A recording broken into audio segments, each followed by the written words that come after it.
Hello, festival goers of the internet.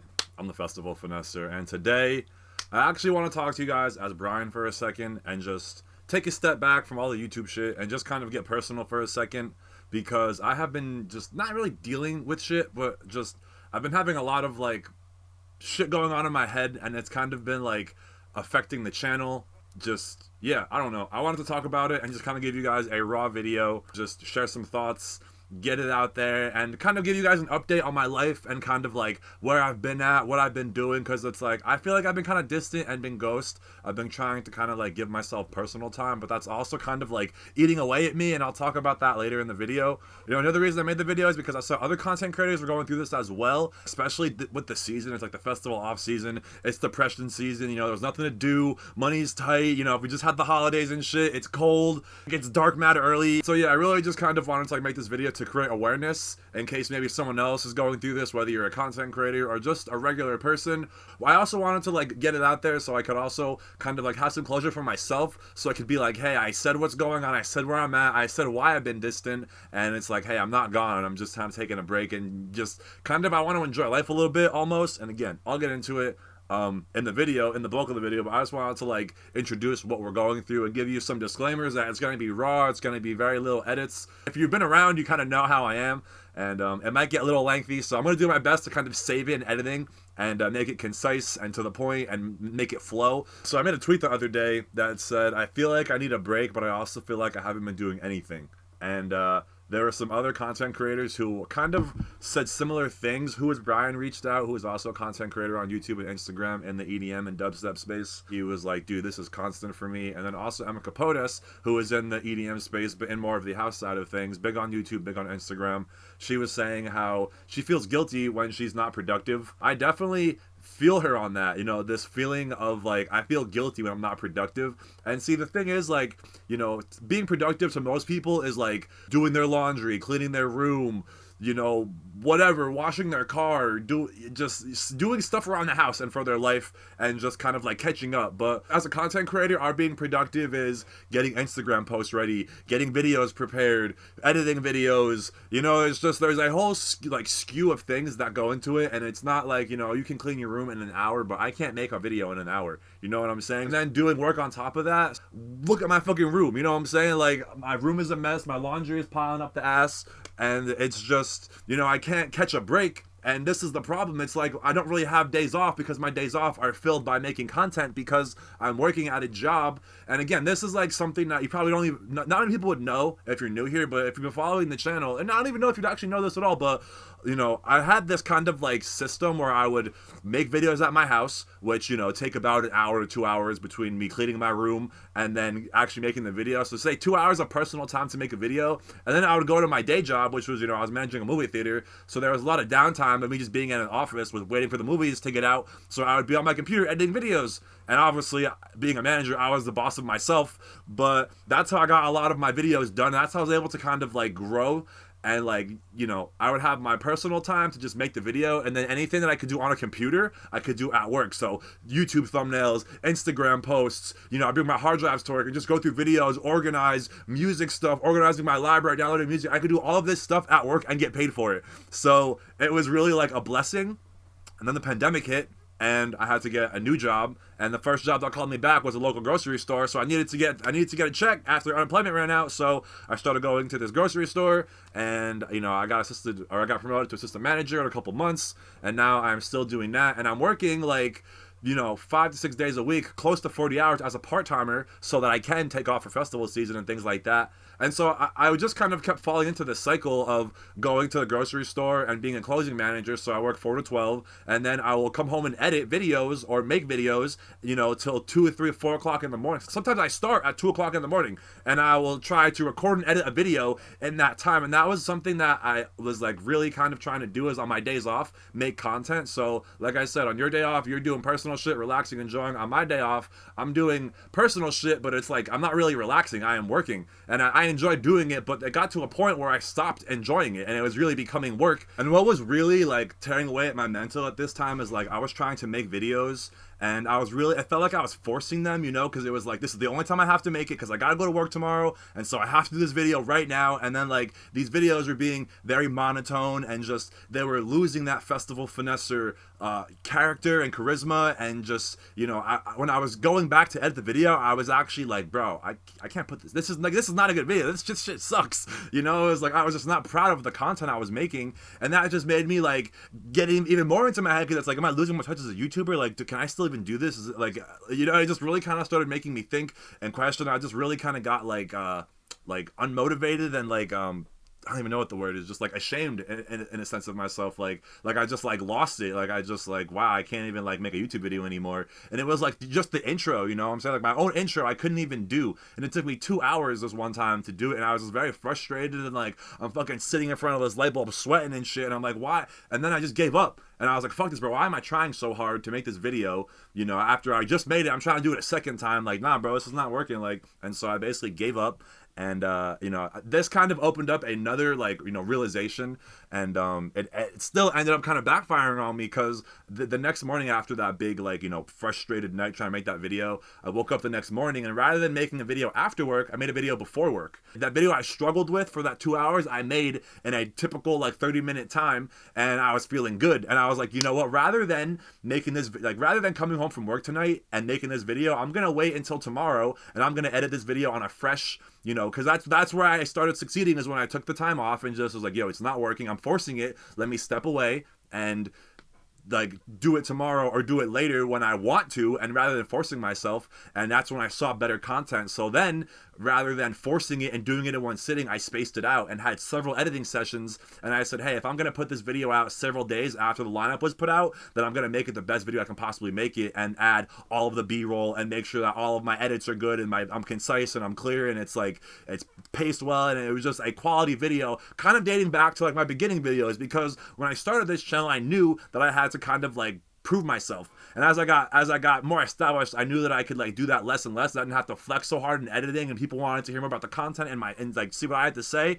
I started seeing that like my videos were they started performing like mediocrely. Like I was just kind of starting off, and I was really seeing a drop in my views and subscribers and my revenue as well. That also became very, you know, unmotivating, because it's like, well, how am I gonna make these videos if no one's watching and it's not making me any money? You know, it's like I'm putting all this time and work and breaking my back on my days off to get very little in return, you know? So it's like, is it really worth putting in all of that time and effort against a pressure that doesn't even exist? You know, like there's this pressure, and I should have mentioned this earlier in the video, but there's this pressure that exists on, you know, any kind of artist nowadays that is trying to like make it. You know, you have to have the social media presence and post every day and have a lot of followers, and, you know, have media and pictures and logos and all this kind of shit. And it's like, it's just a lot, and it's overwhelming. And it's like this pressure to post every day doesn't exist. You know, it only exists because society tells us it exists. And, you know, as a content creator, as someone who is trying to make it on social media, you have to kind of, you know, almost like eat, sleep, and breathe it. I was doing that at one point because, you know, when I saw that YouTube was like kind of taking a dip, I saw that Instagram was doing really well, and I was getting a lot of followers, and it really caught my attention as I was making more money, and I was making it faster. So there was one month, the viral video, where I had like 20 million views on this video. I accidentally made $2,000 on Instagram that month. So I was like, holy fuck. You know, and then I saw that like, you know, my max quota, which was originally $800, now was at $8,000, and I was like, holy fuck, bro, somebody somewhere is making $8,000 a month off Instagram. So me doing it on accident and making a fraction of that, I was like, yeah, what if I actually try and post on Instagram? So I was, you know, doing again my research and looking up YouTube videos on how to grow and how to go viral and how to make the most money and whatever. And so I implemented these tactics, and people were saying post several times a day. So I was posting like 2 and 3 times a day and making several videos a night. So it was like, that was where I dedicated my time. You know, it wasn't like I had more free time because I was shorter videos. I was just making more videos. So more videos meant more money, and more money meant a happy me, and more money meant like, it just kept motivating me. So you know what I'm saying? More views, more money, more motivation, more videos. It was just like, you know, a cycle in a positive way. It was going up. And then, what happened was, after going viral, making the $2,000, after going really hard, I only saw like $100 more than my typical month of just regularly posting like once a day. So it was like I would casually post videos here and there, whatever videos I had laying around. And it's like I tried going really hard and trying to maximize on profits, and I made like, you know, like I said, an extra $100 more, and I was just like, damn. And it was just like, it wasn't 1 month, it was several months at a time. I think it was like I had like a 2 or 3 month run where I was posting 2 and 3 times a day, at least once a day, and posting like 40 reels a month or something like that. And you know, still making like $200. So I was just like, damn, now I'm putting in all this work on both platforms, and it's still, the rewards are very minimal, you know? So that's why I kind of was like, you know what, at this point, it's the off season. I'm gonna just like, you know, this invisible pressure that I keep talking about, I'm just gonna let it go. You know what I'm saying? Like, and I'm not gonna post every day. And this is another thing, bro. Like, I started posting content for the algorithm and not content for myself. And content for my audience, and you could see it, and it was like, looking back on it, it's like, damn, I really kind of like conformed for a second and had like a TikToker kind of attitude, and because I was really trying to do it, and you know, it sucks that I kind of got discouraged, and it's like, I'm not stopping, but it, like, just the mental drain of it is not worth the extra $100 that I was making when I can just go to work and do that stress free, you know. I would rather, you know, have the motivation and work when I'm inspired and feel creative, not just when I'm forced to or feel like I have to. And so with that, you know, I made a couple videos. I made the Keizo video, I made the AT Aliens video, and then we went to hijinks, and then the whole DC shit happened before that in the same week, and then the holidays and everything. So what I have been doing behind the scenes, I've been working on this kind of like long-term project, and I wanted to do like a best of the festival Finesser for 2022 and have like a premiere week and have like each day be a different premiere of all of my best clips, each day being a different theme. So it's like the best of Festival Finesser's laser clips, the best of Festival Finesser's fire clips, the best of Festival Finesser's mosh pits, the best of Festival Finesser's selfie clips, the best of Festival Finesser's on-stage clips, the best of Festival Finesser's close-up clips, being in the crowd but close as fuck. These are all the ideas that I'm going to have brewing, and that's one video I did for 7 days. I said, hey, why not have a video of all of my best stuff in one place? And it would be good to also have like a mini portfolio or something, a little highlight reel of all of my actual videography work that I did on stage with these big artists.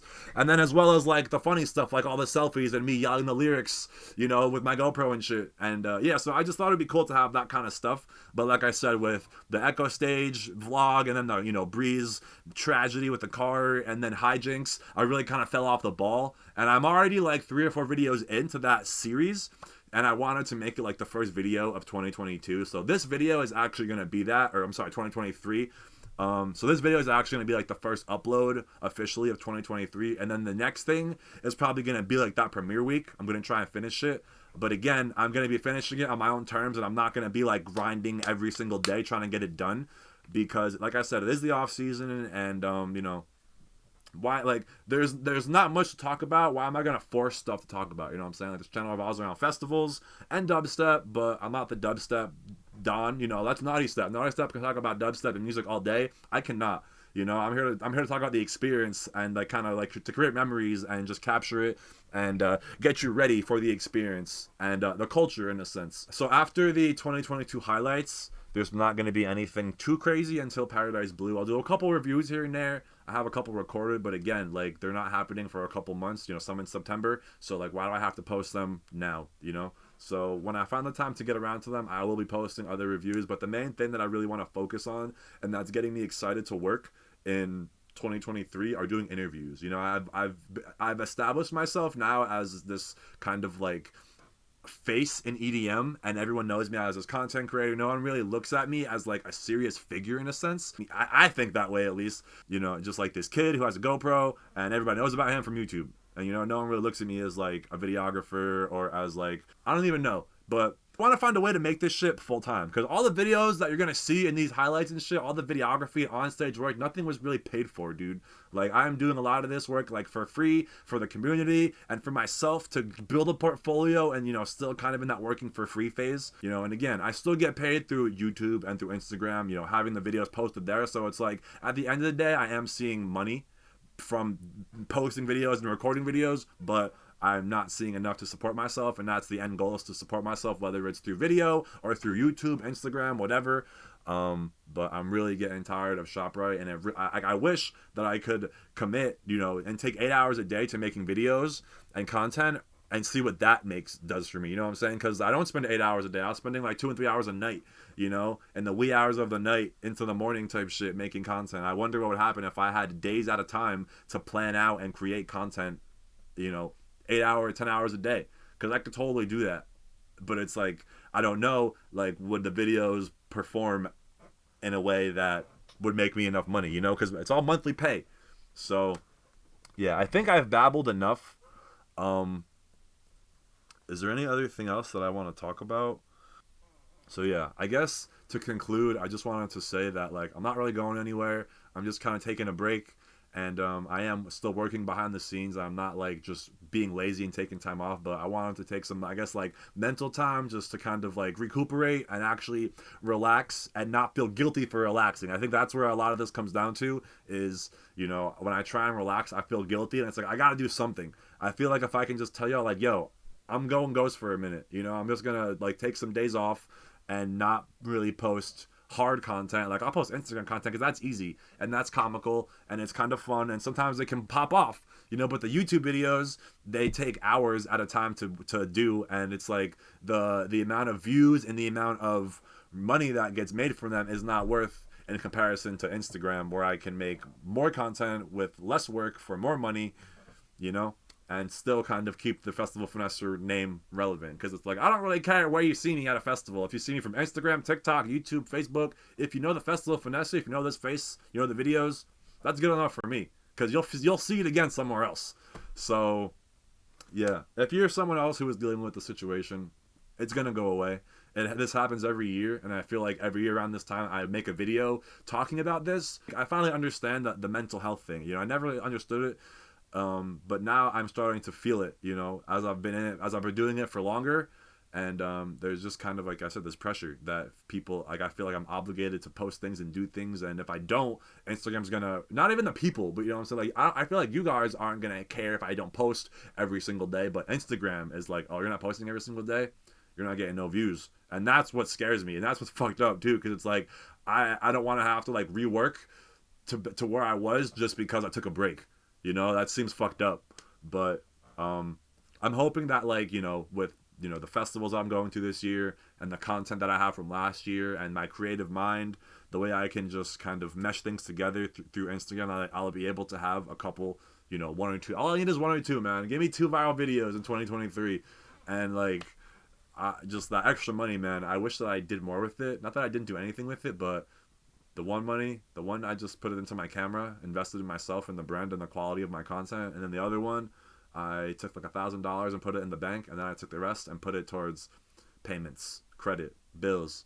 And I had a whole month of October. I didn't pay for nothing. I was chilling, man. So now we're stacking and saving.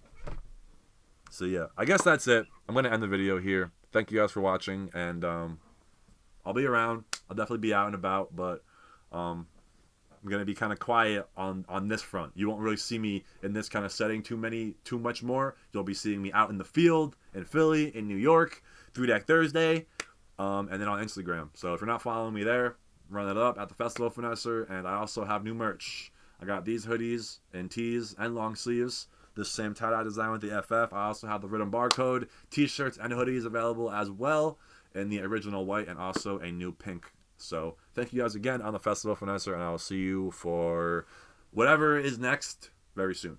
Peace out. Love y'all.